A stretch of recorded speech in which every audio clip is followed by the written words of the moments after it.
هعمل معاكم النهارده بقى بيتزا خطيره ما بتاخدش وقت خالص، من غير لا عجن ولا فرد. اي خضار عندكم متوفر بتحطوه. طبعا ممكن تجهزوها للفطار احسن من سندوتشات وسريعه جدا. معايا بقى بوله هحط فيها معلقه كبيره من الخميره الفوريه ومعلقه من السكر وكوبايه من الميه الدافيه. طبعا ما تكونش بتغلي ولا تكون بارده عشان تخلي الخميره تتفاعل معايا. هدوب السكر كويس جدا وهغطي عليها لمده 10 دقايق. اول ما اتاكد ان الخميره شغاله معايا واتفعلت معايا بضيف بقيه المكونات. معايا بقى معلقه من الملح ونص كوبايه من الزيت ومعلقه كبيره من اللبن البودر ومعلقه من الزعتر و3 معالق كبار من الزبادي بدرجه حراره المطبخ ومعلقه من الخل، وبقلب كويس جدا جدا. وبعد كده بضيف بقى عليهم كوبايتين من الدقيق، ويفضل بقى الدقيق يكون مخصص للمخبوزات او متعدد الاستخدامات. بقلبه كويس كده مع بعض واحاول ان انا انزل بقى الجوانب كويس لغايه ما يوصل معايا كده خليط لا خفيف ولا تقيل، يكون متوسط كده. بنزل بقى عليه بمعلقه صغيره من البيكنج باودر. وشايفين بقى الخليط عامل معايا ازاي. هكون محضره بقى صاج او صينيه مقاس 30 في 40.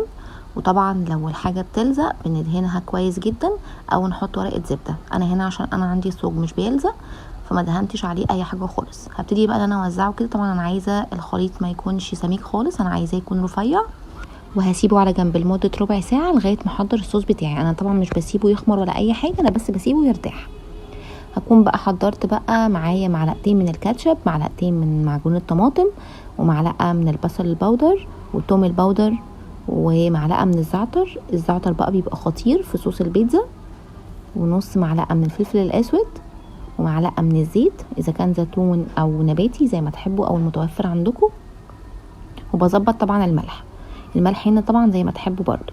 هقلب بقى كل المكونات دي كده مع بعض معايا، ويكون معايا ربع كوبايه او 3 معالق كبار من الميه اللي بتغلي. بنزلهم بقى على الخليط وبقلب كويس جدا لغايه ما يبقى معايا كده خليط لا خفيف ولا تقيل، متوسط كده عشان اعرف اوزعه على البيتزا.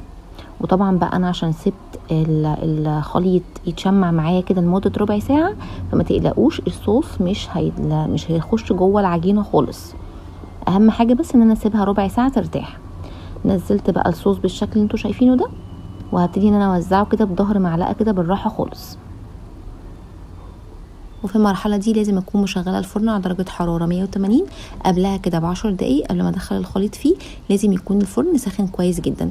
بعد ما ضفت الصوص بقى هضيف بقى الجبنه. وطبعا بقى في تركه عشان تخلي الجبنه تبقى بتمط ويبقى شكلها حلو على البيتزا، لازم اكون مخرجاها من التلاجة قبلها كده بساعه، بتكون واخده على درجه حراره المكان. ضفت بقى الخضار اللي متوفر عندي. انا كان عندي فلفل الوان وفلفل حامي وبصل وزيتون، وضفت عليهم كمان طبقه من الجبنه ودخلتهم بقى على الفرن لمده 10 دقايق. بتخرج معايا بالشكل الخطير ده، ريحتها تجنن وشكلها حلو جدا. جربوها بقى وقولوا لي ايه رايكم، وبالف هنا. ولو عجبكم الفيديو لايك وسبسكرايب، وان شاء الله نتقابل في فيديو جديد.